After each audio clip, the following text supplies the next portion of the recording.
हमने पढ़ लिया था कि पदार्थों में होने वाले रासायनिक परिवर्तन को रासायनिक अभिक्रिया कहते हैं। यानी पदार्थों में तो कोई सा भी पदार्थ हो, जैसे लकड़ी है, लकड़ी को जलाया और उससे क्या बन गई, राख। तो पदार्थ में खुद क्या परिवर्तन हुआ कि वो जल गया, तो जो राख, तो एक उनसे क्या बनती है कि जैसे लकड़ी है तो लकड़ी में है कार्बन, और ऑक्सीजन की उपस्थिति में जला तो नई गैस क्या बन गई, CO2।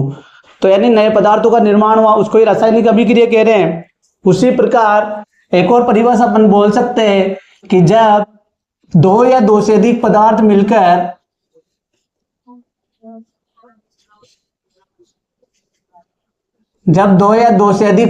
मिलकर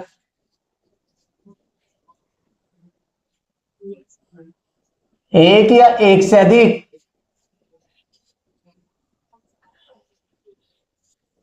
नए पदार्थ बनाते हैं तो इसे रासायनिक अभिक्रिया कहा जाता है।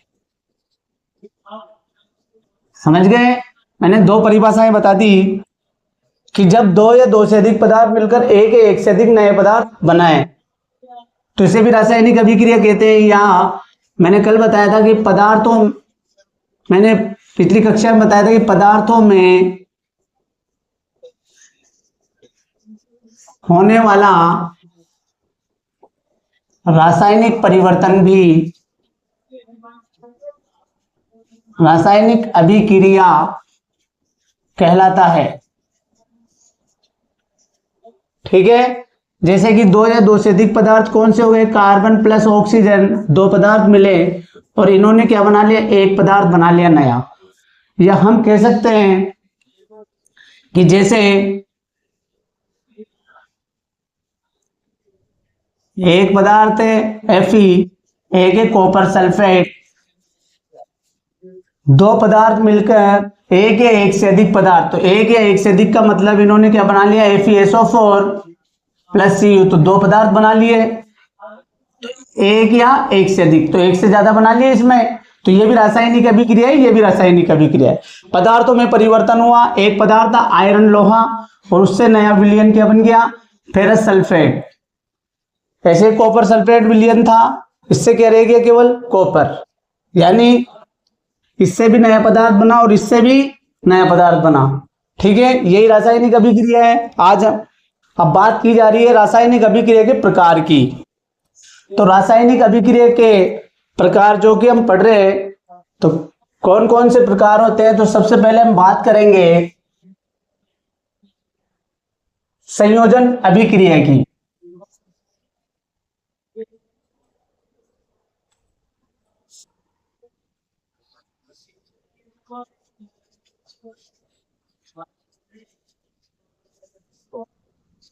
सबसे पहले हम बात करेंगे संयोजन अभिक्रिया की। क्या होती है संयोजन अभिक्रिया?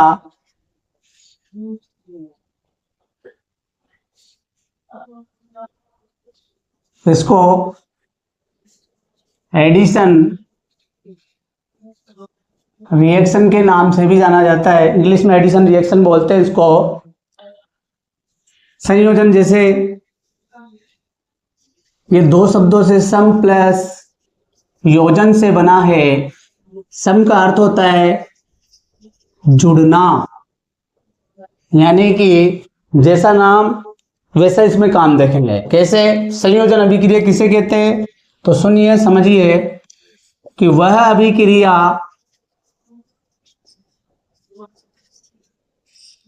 जिसमें दो या दो से अधिक पदार्थ जुड़कर या मिलकर एक नया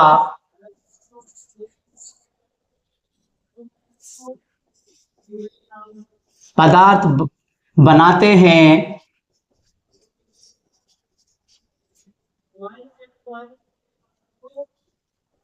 अथवा ऐसे भी बोला जा सकता है कि ऐसी अभिक्रिया जिसमें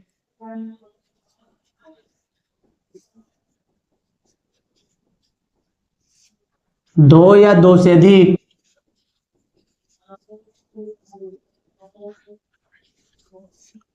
अभिकारक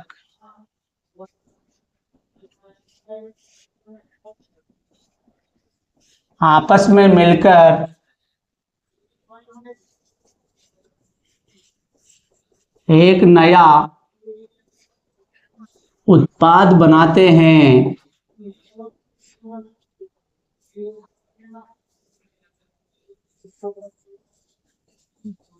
संयोजन अभिक्रिया कहलाती है।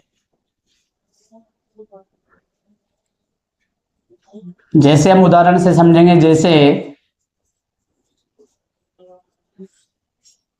एक उदाहरण है कोयले का दहन।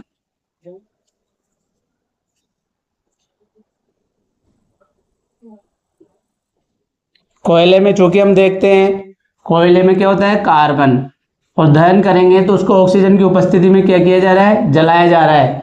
तो उससे नया पदार्थ क्या बनेगा, CO2। यानी कि हम बोल सकते हैं संयोजन अभिक्रिया का ये एक उदाहरण है कि कोयले में क्या होता है, कार्बन, जिसको किसकी उपस्थिति में जलाया जा रहा है, ऑक्सीजन गैस की उपस्थिति में नया पदार्थ क्या बन रहा है, CO2। यानी परिभाषा क्या हो गई, वह अभिक्रिया जिसमें दो या दो से अधिक पदार्थ भी ले सकते हैं, वह अभिक्रिया जिसमें दो या दो से अधिक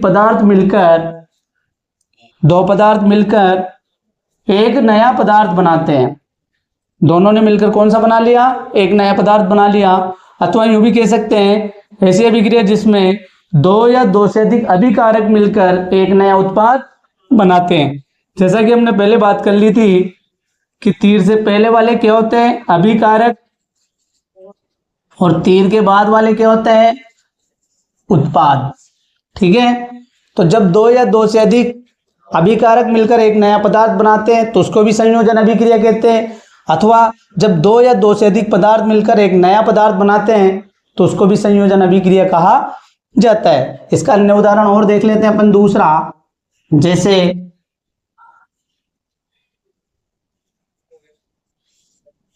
मैग्नीशियम धातु को ऑक्सीजन की उपस्थिति में जलाया गया तो नया पदार्थ बन गया मैग्नीशियम ऑक्साइड। क्या बन गया, मैग्नीशियम ऑक्साइड। यानी जब दो पदार्थ, एक पदार्थ ये रहा, एक पदार्थ ये रहा, ए पदार्थ और दूसरा बी पदार्थ, दो पदार्थों को आपस में मिलाकर एक नया पदार्थ बनाया अपन ने। जब दो या दो से अधिक अभिकारक आपस में जुड़कर एक नया पदार्थ बनाते हैं, पूरा एक पदार्थ है, तो ऐसी अभिक्रिया को कौन सी अभिक्रिया कहेंगे, संयोजन अभिक्रिया। और अन्य उदाहरण और ले सकते हैं अपन, ये रिएक्टेंट है दोनों, और ये एक प्रकार से क्या है, प्रोडक्ट है। ठीक है, तीसरा उदाहरण और ले सकते हैं अपन, जैसे कि एक पदार्थ अमोनिया, उसको HCl से अभिक्रिया कराया गया तो नया पदार्थ बन गया अमोनियम क्लोराइड।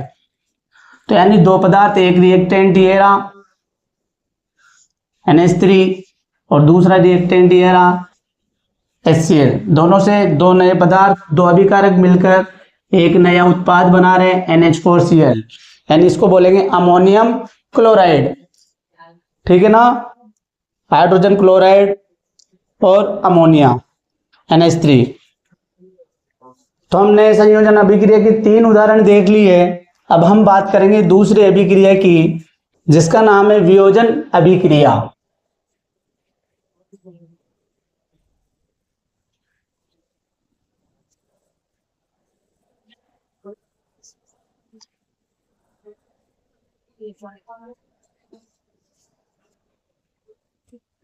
दूसरी अभिक्रिया है वियोजन अभिक्रिया। अब क्या होती है वियोजन अभिक्रिया,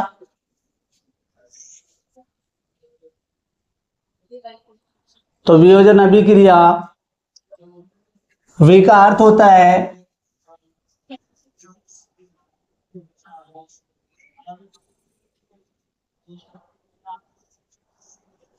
अपघटन, अर्थात टूटना। यानी इसमें क्या देख रहे हैं अपन कि इस अभिक्रिया में एक पदार्थ टूटेगा और दो या दो से अधिक नए पदार्थ बनाएगा। यानी एक अभिकारक टूटता है और दो या दो से अधिक उत्पाद का निर्माण करता है, उसको वियोजन अभिक्रिया कहते हैं। जैसे कि हम समझेंगे परिभाषा के माध्यम से, इसी अभिक्रिया जिसमें एक पदार्थ टूटकर दो या दो से अधिक पदार्थों का निर्माण करता है। ऐसी अभिक्रिया जिसमें एक पदार्थ टूटकर दो या दो से अधिक पदार्थों का निर्माण करता है,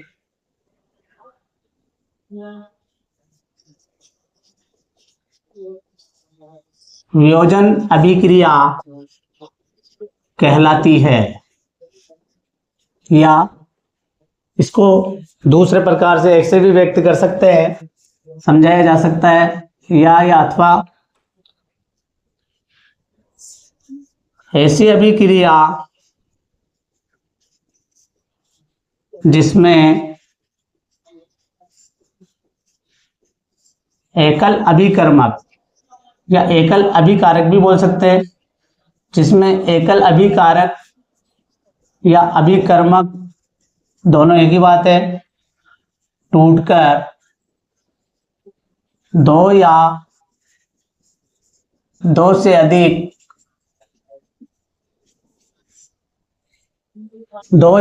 अधिक उत्पाद बना लेता है या उत्पाद का निर्माण करता है, उसे वियोजन अभिक्रिया कहते हैं। देख लीजिए, हमने बात की थी वियोजन की, इससे पहले बात की थी संयोजन की। संयोजन में सम प्लस योजन, यानी दो पदार्थ जुड़ेंगे और एक नया पदार्थ बनेगा।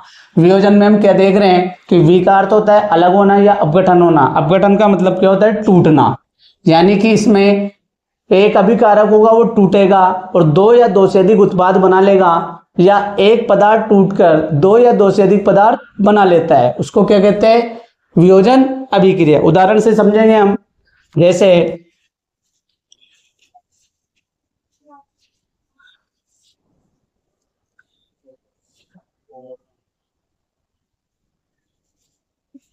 जैसे कोई भी एक पदार्थ है, जैसे कैल्शियम कार्बोनेट की हमने बात की, ये टूट गया, ये दो भागों में टूट जाता है। एक तो कैल्शियम ऑक्साइड बना लेता है, एक कार्बन डाइऑक्साइड गैस बना लेता है।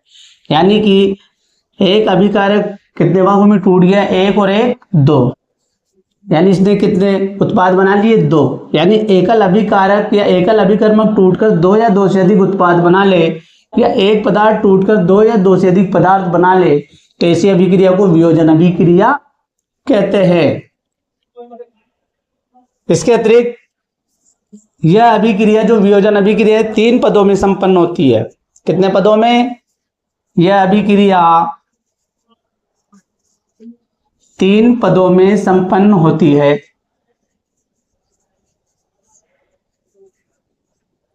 यानी कि हम कह सकते हैं 3 पद कौन कौन से हैं? पहला,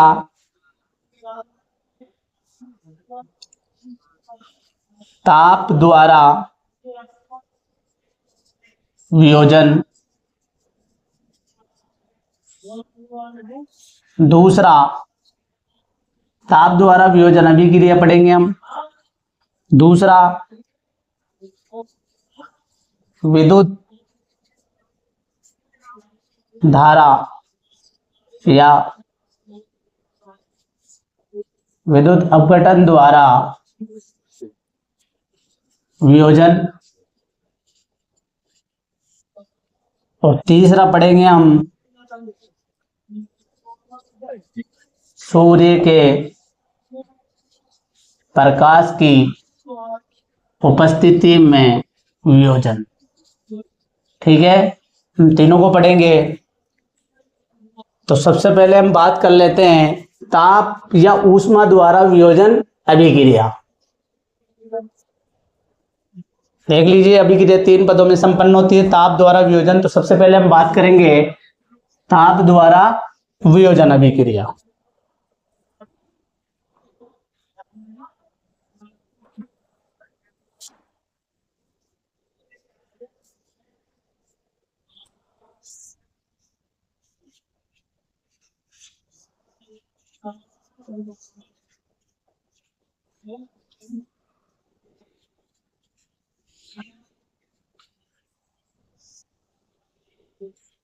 ताप या ऊष्मा द्वारा वियोजन।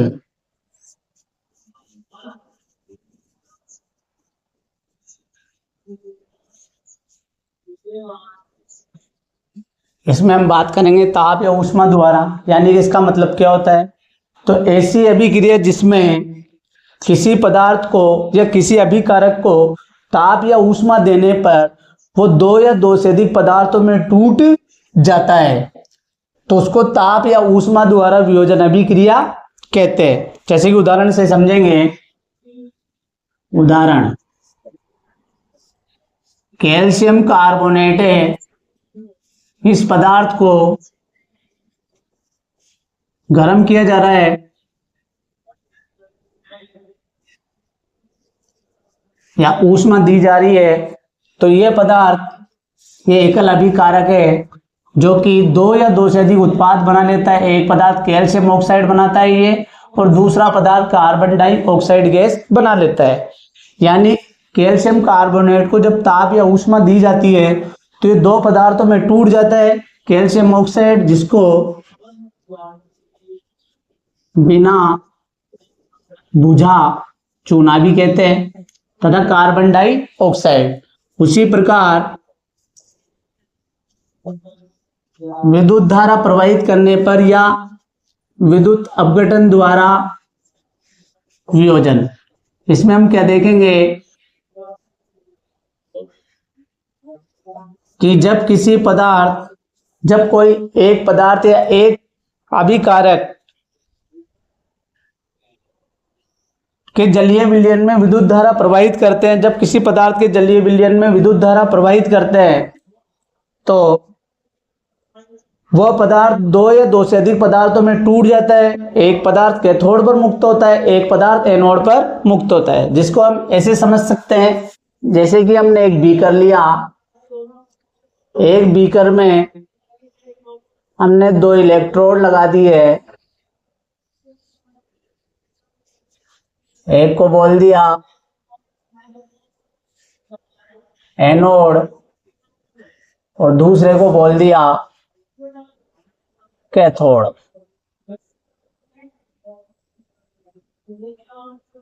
एनोड धनावेशित होता है, धनावेशित इलेक्ट्रोड, और कैथोड ऋणावेशित इलेक्ट्रोड होता है। दोनों को एक बीकर में NaCl के जलीय विलयन में डाल दिया जाता है और दोनों इलेक्ट्रोडों को बैटरी व कुंजी से जोड़कर परिपथ को पूर्ण किया जाता है। जिधर प्लस वाला है बैटरी का उधर धनावेशित सिरा, जिधर माइनस है उधर बैटरी का ऋणावेशित सिरा। ठीक है। और जैसे ही कुंजी को प्रारंभ किया जाता है, बैटरी स्टार्ट होती है, तो हम क्या देखते हैं कि NaCl अब दो भागों में टूट जाता है। तो जहां धनावेशित इलेक्ट्रोड है उधर तो ये NaCl टूटेगा और ये क्या बना लेता है, एक तो ये सोडियम और एक ये क्लोरीन गैस बना लेता है। ठीक है। चूंकि सोडियम धातु है, सोडियम आयन होते हैं, एक तो सोडियम आयन में टूट जाता है, क्लोरीन गैस बना लेता है। सोडियम आयन होते हैं, चूंकि इन पर धनावेश होता है, तो ये तो कैथोड की तरफ चले जाते हैं। सोडियम तो कैथोड की तरफ चला जाएगा और क्लोरीन गैस कहाँ चली जाती है, एनोड की तरफ। यानी कि क्लोरीन गैस तो एनोड पर मुक्त होती है, जबकि सोडियम आयन कैथोड पर मुक्त होते हैं। इस प्रकार हम क्या देख रहे हैं कि NaCl का दो पदार्थों में वियोजन हो गया, यानी एक पदार्थ टूटकर दो या दो से अधिक पदार्थ बना लिए। कब? जब उनमें क्या प्रवाहित कर दी हमने? विद्युत धारा। ठीक है, तो हम इसको ऐसे लिख सकते हैं यहाँ पे कि सोडियम क्लोराइड का जलीय विलयन जो लिया उसमें क्या प्रवाहित कर दिया हमने? विद्युत धारा प्रवाहित करने पर एक पदार्थ NaCl सोडियम क्लोराइड कितने भागों में टूट गया? सोडियम और क्लोरीन गैस में, जिसमें क्लोरीन गैस किस पे मुक्त हुई? एनोड पर, क्योंकि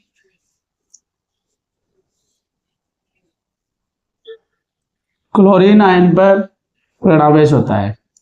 उसी प्रकार सोडियम कैथोड पर मुक्त होता है। इस प्रकार एक पदार्थ दो भागों में टूट जाता है, तो इसे बोलते हैं विद्युत अपघटन द्वारा वियोजन।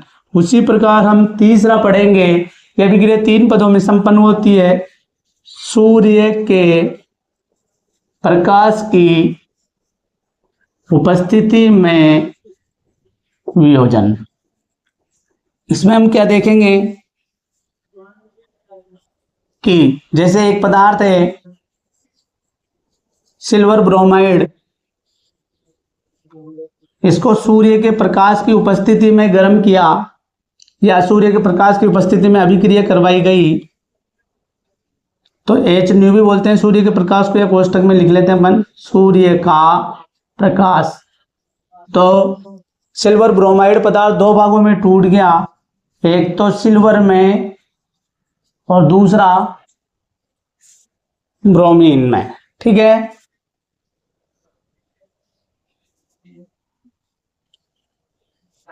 या दूसरा उदाहरण और ले लेते हैं अपन। जब सिल्वर क्लोराइड की अभिक्रिया सूर्य के प्रकाश की उपस्थिति में करवाई जाती है तो दो भागों में टूट जाता है, एक तो सिल्वर में और एक क्लोरीन गैस में। ठीक है, तो यानी एक पदार्थ से कितने पदार्थ बन गए? दो। एक पदार्थ से कितने पदार्थ बन गए? दो। यानी एक पदार्थ का दो पदार्थों में क्या हो गया? वियोजन। किसकी उपस्थिति में? सूर्य के प्रकाश की उपस्थिति में। तो परिभाषा क्या बोल सकते हैं? जब कोई अभिकारक सूर्य के प्रकाश की उपस्थिति में टूटकर दो या दो से अधिक नए पदार्थ बना लेता है तो ऐसी अभिक्रिया को सूर्य के प्रकाश की उपस्थिति में वियोजन अभिक्रिया कहा जाता है। ठीक है, इसके बाद हम बात करेंगे, इसके अतिरिक्त यहाँ पे जो AgBr आया तो यहाँ पे स्टार पॉइंट लिख देते हैं कि AgBr का उपयोग, सिल्वर ब्रोमाइड का उपयोग फोटोग्राफी में किया जाता है। किसमें किया जाता है? फोटोग्राफी में किया जाता है। कौन सी फोटोग्राफी? Black and white. पहले बनती थी ब्लैक एंड व्हाइट फोटो, उसमें जो सॉल्यूशन है वह AgBr का लिया जाता था। ठीक है, हम बात करेंगे अब तीसरी अभिक्रिया की, जिसको हम कहते हैं विस्थापन अभिक्रिया। ठीक है,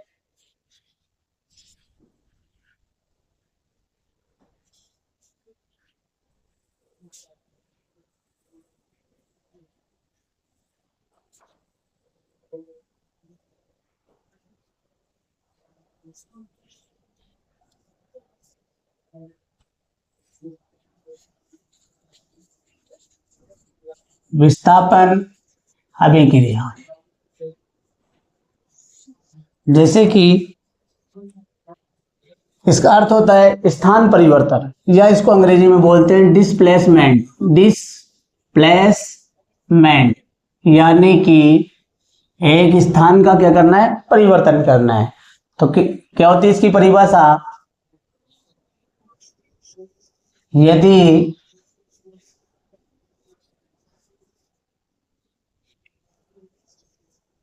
किसी रासायनिक अभिक्रिया में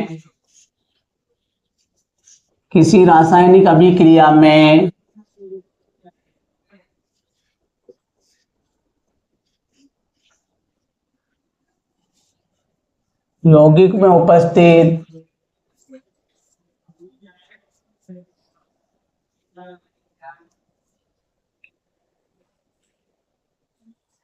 हेलो स्टूडेंट्स, युवान कोचिंग इंस्टीट्यूट में आपका स्वागत है। आज हम बात करेंगे कक्षा 10 के पहले अध्याय रासायनिक अभिक्रिया एवं समीकरण।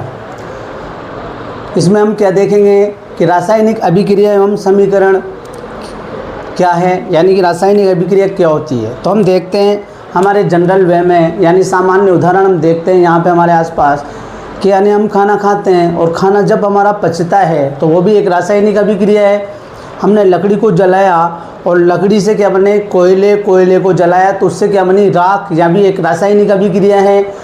दूध लिया, दूध को उसमें थोड़ा जामुन डाला और टेम्परेचर में रख दिया तो यानी कि थोड़े समय बाद यानी कुछ घंटे बाद हम क्या देखते हैं कि दूध में क्या परिवर्तन हुआ कि दूध से क्या बन गए, दही बन गया। यानी यह भी एक दूध से दही बनना, भोजन का पचना, लकड़ी का जलना, इसके अतिरिक्त लोहे पर जंग लगना, ये सब क्या है, एक रासायनिक अभिक्रिया है। लेकिन रासायनिक अभिक्रिया तो देख रहे हैं हम, लेकिन रासायनिक अभिक्रिया किसमें होती है, पदार्थों में। तो सबसे पहले हम बात करेंगे किसकी, पदार्थों की। पदार्थ क्या होते हैं, तो ऐसी वस्तुएं जो स्थान घेरती है और जिनमें आयतन होता है उनको ही क्या कहते हैं, हम पदार्थ कहते हैं। पदार्थ तीन अवस्थाओं में पाए जाते हैं, ठोस, द्रव और गैस। तो हम रासायनिक अभिक्रिया की जो परिभाषा लेंगे तो यहाँ पे बात करेंगे, जैसे हम रासायनिक अभिक्रिया क्या है। तो रासायनिक अभिक्रिया की परिभाषा लिख रहा हूँ मैं, पदार्थों में होने वाला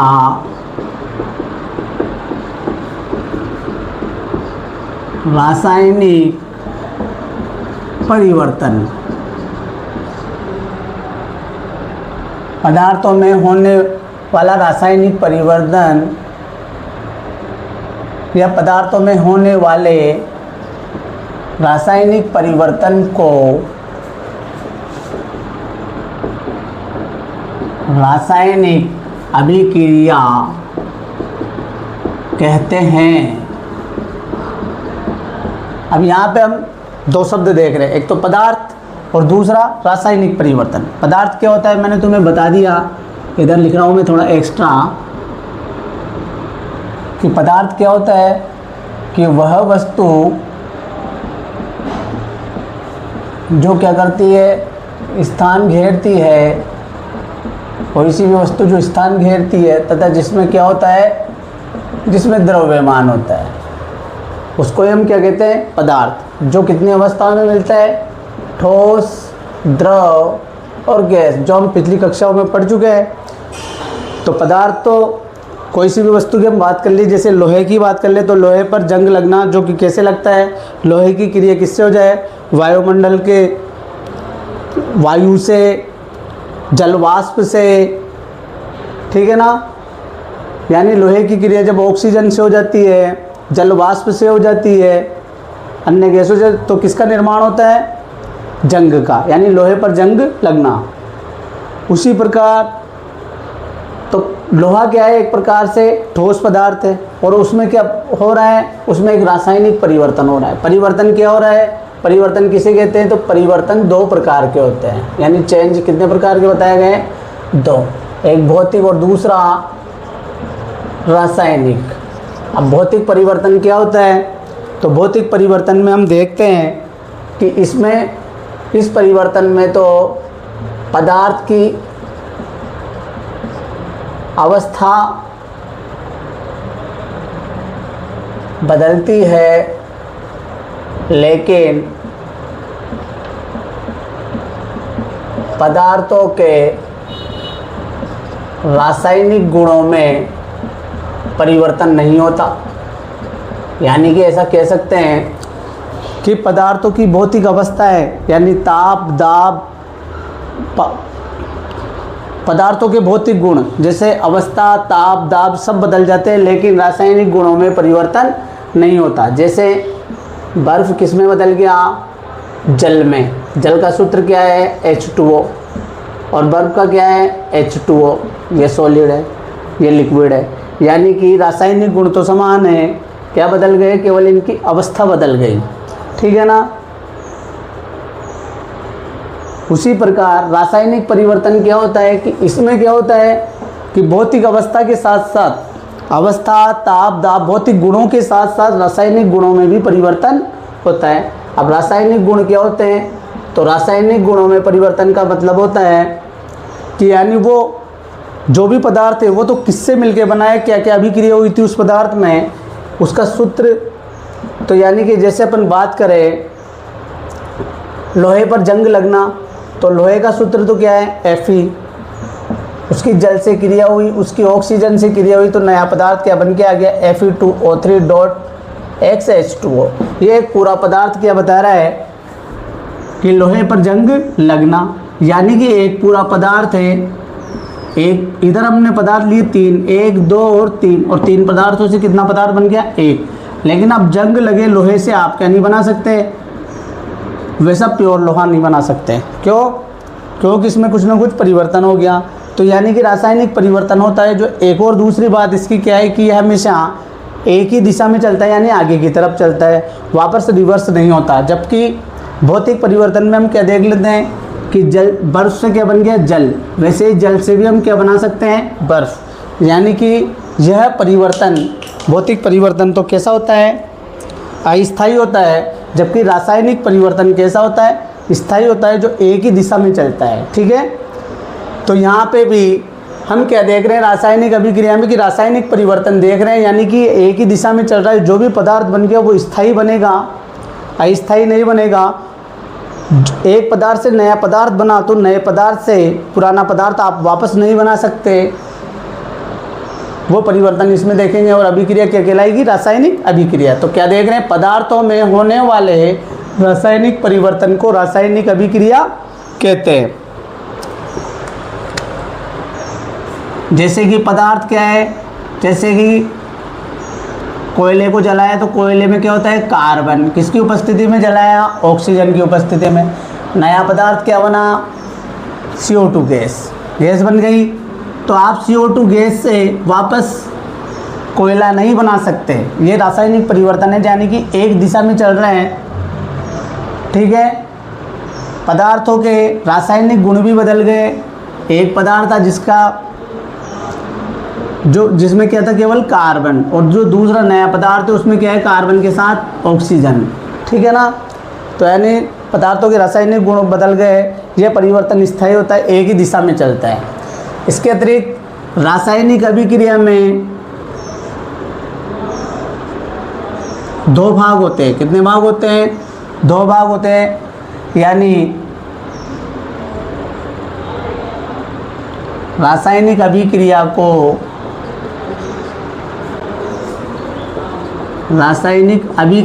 को 2 भागों में व्यक्त करते हैं। एक तो तीर से पहले वाला भाग होता है, उसको तो बोला जाता है भाई अभिकारक। क्या बोलते हैं? एक रासायनिक अभिक्रिया में कितने भाग होते हैं? 2। एक तो अभिकारक, दूसरा होता है उत्पाद।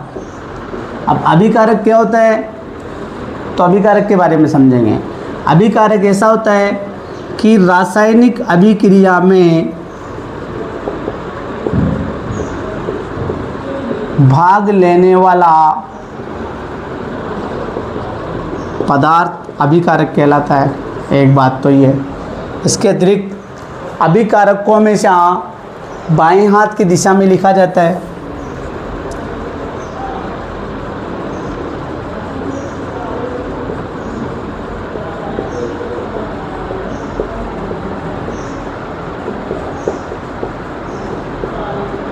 बाएं हाथ की दिशा में लिखा जाता है।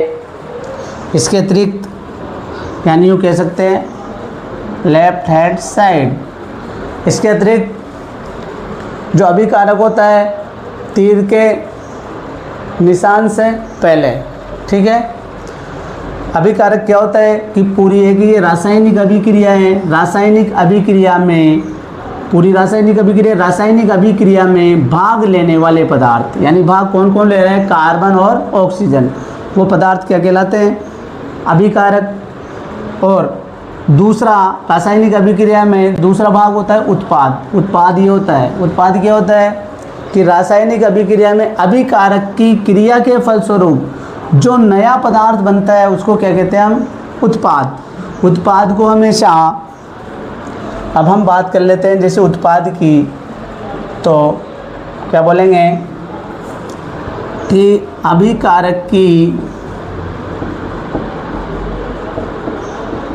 क्रिया के फलस्वरूप जो नया पदार्थ बनता है उत्पाद कहलाता है। यानी अभिकारक क्रिया करेंगे और जो नया पदार्थ बनाएंगे उसको क्या कहेंगे हम? उत्पाद। उत्पाद को दाएं हाथ की दिशा में लिखा जाता है। दाएं हाथ कौन सा है? लिख रहे हैं जो वाला, इधर वाला, लेफ्ट वाला, ये वाला, ठीक है। यानी तीर से पहले वाला तो अभिकारक, तीर से बाद वाला उत्पाद। इसके अलावा उत्पाद को हम P द्वारा दर्शाते हैं। P का मतलब होता है भाई प्रोडक्ट, और प्रोडक्ट का मतलब है उत्पाद। यानी इसका प्रतीक क्या लेंगे अपन? उत्पाद का P। वैसे अभिकारक का प्रतीक क्या लेंगे? अभिकारक को रिएक्टेंट बोलते हैं। क्या बोलते हैं? रिएक्टेंट। और रिएक्टेंट को किससे दर्शाते हैं? R से, ठीक है। तो ये तो हो गई रासायनिक अभिक्रिया। यानी हम एक बार फिर समझ लेते हैं कि पदार्थों में होने वाले रासायनिक परिवर्तन को, पदार्थों में होने वाले रासायनिक परिवर्तन को रासायनिक अभिक्रिया कहते हैं। एक रासायनिक अभिक्रिया में कितने भाग होते हैं? 2। तीर से पहले वाला तो अभिकारक, तीर के बाद वाला उत्पाद।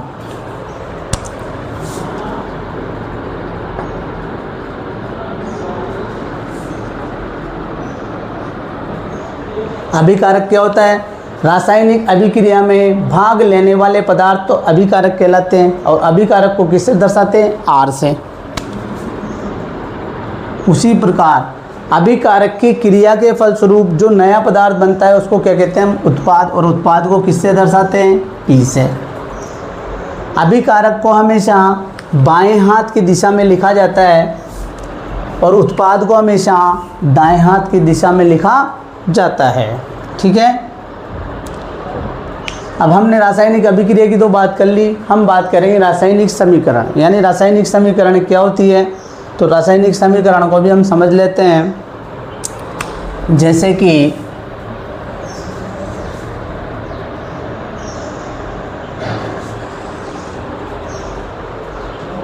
रासायनिक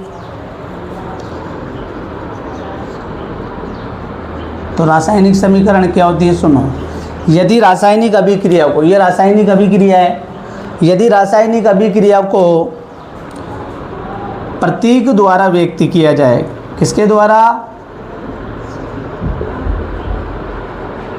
यदि रासायनिक अभिक्रिया को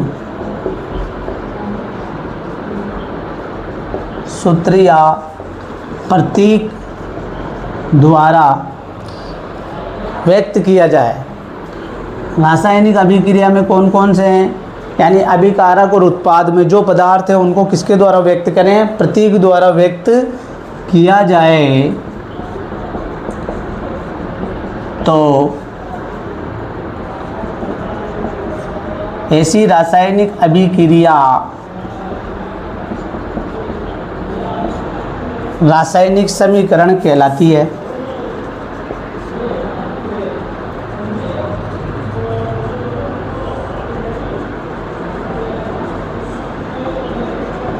ठीक है। अब प्रतीक क्या होते हैं? जैसे कि हम बात करें, प्रतीक के बारे में बात कर रहे हैं, फिर मैं एक्स्ट्रा ले रहा हूँ, यहाँ पे डिब्बा बना रहा हूँ। कोई भी ठोस पदार्थ होगा तो उसको अंग्रेजी में बोलते हैं सॉलिड, और उसका प्रतीक होता है S। कोई भी द्रव पदार्थ होगा उसको बोलते हैं हम लिक्विड, और उसका प्रतीक होता है L। ऐसे ही कोई भी गैसीय पदार्थ होगा तो गैस, जिसको GAS लिखते हैं अपन, और जिसका प्रतीक होता है G, ठीक है। उसी प्रकार कोई जलीय विलयन है तो जलीय विलयन का प्रतीक होता है, जलीय विलयन को बोला जाता है एक्वस। क्या बोला जाता है? एक्वस, जिसका प्रतीक क्या होता है? AQ। ठीक है, तो ये रासायनिक अभिक्रिया है। इस रासायनिक अभिक्रिया में जो कार्बन है यानी कोयला था, ये किस रूप में होता है? ये हमेशा ठोस के रूप में होता है, तो इसके लिए प्रतीक क्या लिख देंगे? S। ऑक्सीजन क्या होती है? ये गैस के रूप में होती है वायुमंडल में। और जो CO2 बनती है, इसकी प्रकृति भी क्या होती है? ये भी गैसीय प्रकृति का पदार्थ है। तो यानी इनके प्रतीक क्या क्या लिख दिए हमने? कार्बन का तो S, ऑक्सीजन का G और CO2 का G। यानी कि ये रासायनिक अभिक्रिया क्या कहला गई? रासायनिक समीकरण। ठीक है, अब रासायनिक समीकरण में भी हम बात कर लेते हैं। जैसे कंकाली रासायनिक समीकरण होती है, एक संतुलित रासायनिक समीकरण होती है। मैं मिटा देता हूँ इनको।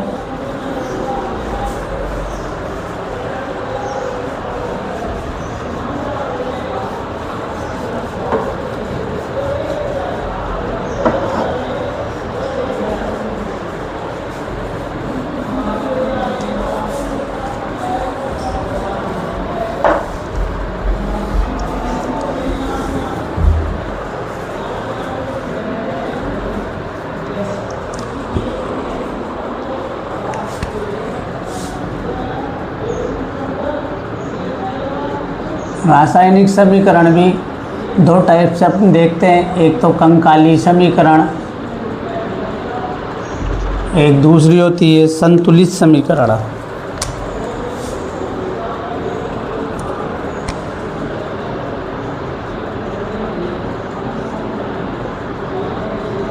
कंकाली समीकरण क्या होती है कि कंकाली समीकरण में, शॉर्ट में बता रहा हूँ मैं तुम्हें, इसमें अभिकारक व उत्पाद में उपस्थित पदार्थ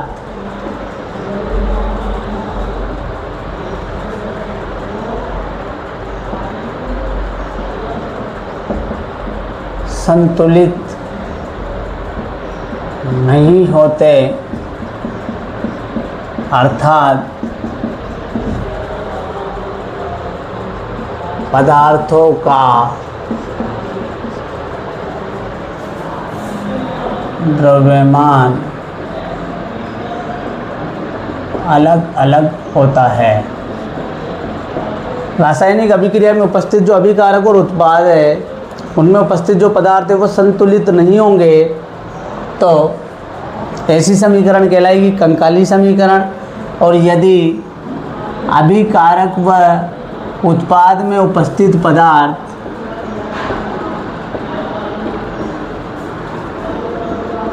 संतुलित हो, अर्थात संतुलित हो या द्रव्यमान समान हो, संतुलित समीकरण कहलाती है। जैसे कि हम बात करें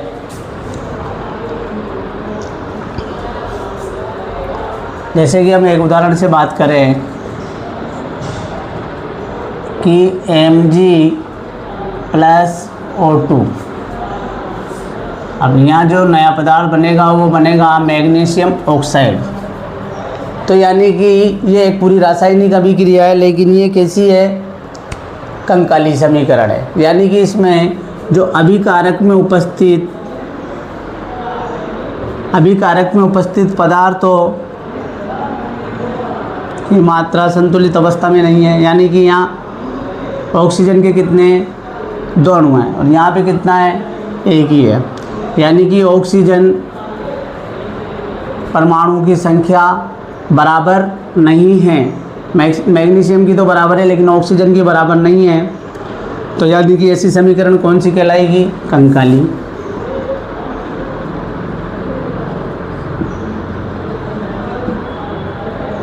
यदि हम इसे संतुलित कर दें, जैसे संतुलित करने के विभिन्न पद होते हैं। सबसे पहले लिखते हैं तत्व, फिर लिखते हैं अभिकारक, फिर लिखते हैं उत्पाद। एक सारणी के रूप में इनको लिख लो। जैसे तत्व कौन कौन से उपस्थित है पूरी अभिक्रिया में, जैसे एक तो मैग्नीशियम तत्व है और दूसरा ऑक्सीजन तत्व है। उत्पाद में मैग्नीशियम की संख्या कितनी है, अभिकारक में कितनी है, 1, और उत्पाद में कितनी है, 1। ऑक्सीजन यहाँ पे, इधर ऑक्सीजन अभिकारक में कितना है, 2, और उत्पाद में कितना है, 1। तो हम ऑक्सीजन के अतिरिक्त इनको पहले संतुलित करेंगे। जैसे ही हम इनको संतुलित करें, जैसे 1 और 1 तो सही है, लेकिन ऑक्सीजन इधर तो 2 है, इधर 1 है, तो इसको बराबर करने के लिए इसको कितने से गुणा कर दें, 2 से। तो यानी कि ऑक्सीजन भी उत्पाद में कितने हो गए, 2, और अभिकारक में भी कितने, 2। ये भी बराबर है, ये भी बराबर है, यानी 2 से जब इसको गुणा किया तो उधर उत्पाद में भी हम गुणा करेंगे। तो ये एक मैग्नीशियम ऑक्साइड जो कि एक सूत्र है, इसमें कोई परिवर्तन नहीं करेंगे, और 2 कहाँ लगा देंगे, 2 आगे लगा देंगे। आगे लगाते ही ऑक्सीजन के तो कितने हो गए, 2 गए, मैग्नीशियम के भी कितने हो गए, 2, लेकिन इधर मैग्नीशियम का कितना रह गया, केवल 1। अभी भी ये कंकाली समीकरण ही है। अब यहाँ पे ऑक्सीजन संख्या तो बराबर हो गई, लेकिन मैग्नीशियम के उत्पाद में कितनी हो गई संख्या, 2, जबकि अभिकारक में कितनी रह गई, 1। तो इसको बराबर करने के लिए हम अभिकारक के मैग्नीशियम को कितने से गुणा कर देंगे, 2 से।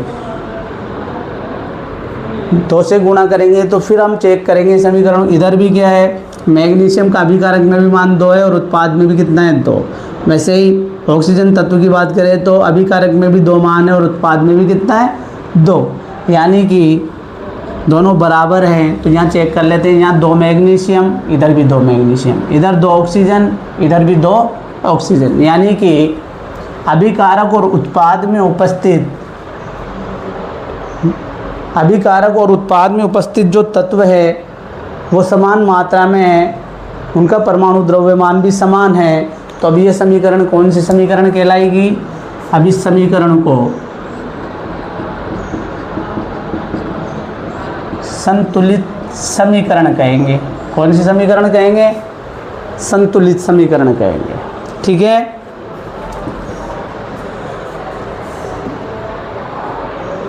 अब हम इस लेसन में आगे बात करेंगे कि रासायनिक अभिक्रिया